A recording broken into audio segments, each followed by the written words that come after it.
মৃত্যুর আগে শেখ হাসিনার বিরুদ্ধে ট্রাইব্যুনালে সাক্ষ্য দিতে চেয়েছিলেন বদরুদ্দীন ওমর। এবছরের 14ই ফেব্রুয়ারি তদন্ত কর্মকর্তার কাছে জবানবন্দিও দিয়েছিলেন তিনি। এতদিন তার সুস্থতার অপেক্ষায় ছিল প্রসিকিউশন। রোববার হঠাৎ মারা যান বদরুদ্দীন ওমর।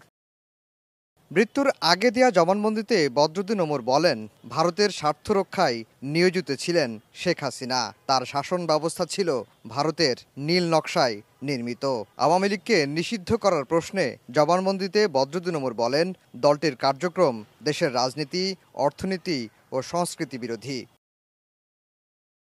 শেখ হাসিনার বিরুদ্ধে জুলাই গণহত্যার 2 নম্বর সাক্ষী ছিলেন লেখক গবেষক বদরুদ্দীন ওমর। প্রসিকিউশন বলছে, তদন্ত কর্মকর্তার কাছে দেয়া জবানবন্দি ট্রাইব্যুনালে গ্রহণ করার আবেদন করা হবে কিনা সেই সিদ্ধান্ত নেবেন চিফ প্রসিকিউটর। বদরুদ্দীন ওমর সাহেব একটা গুরুত্বপূর্ণ সাক্ষী শেখ হাসিনা। উনি আমাদের এই মামলার তদন্তকারী কর্মকর্তার নিকট সাক্ষ্য প্রদান করে গেছেন।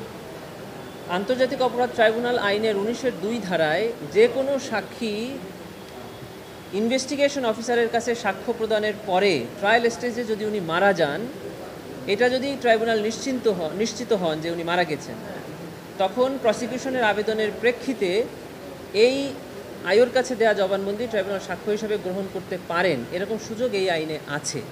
কিন্তু প্রসিকিউশন এখনও সিদ্ধান্ত নেয়নি যে আদৌ ওনার সাক্ষ্য এইভাবে ট্রাইব্যুনালে উপস্থাপন করবেন কিনা।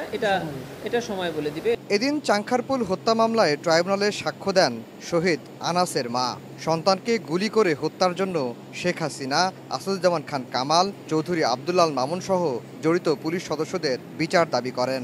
ট্রাইব্যুনালের কাছে উনি ওনার সন্তান সহ যাদেরকে নির্বিচারে এই আন্দোলনে হত্যা করা হয়েছে সকলের জন্য বিচার চেয়েছেন এবং আসামিদের ফাঁসি চেয়েছেন। আমরা যখন জিজ্ঞাসা করেছি যে আপনি যে জবানবন্দি দিলেন সন্তান হত্যার, তার জন্য আপনি আদালতের কাছে কী চান, উনি বলেছেন যে আমার সন্তানকে যেভাবে হত্যা করা হয়েছে সেই হত্যার বদলে আমি আসামিদের হত্যা চাই, মানে ফাঁসি চাই, উনি এটা বোঝাতে চেয়েছেন।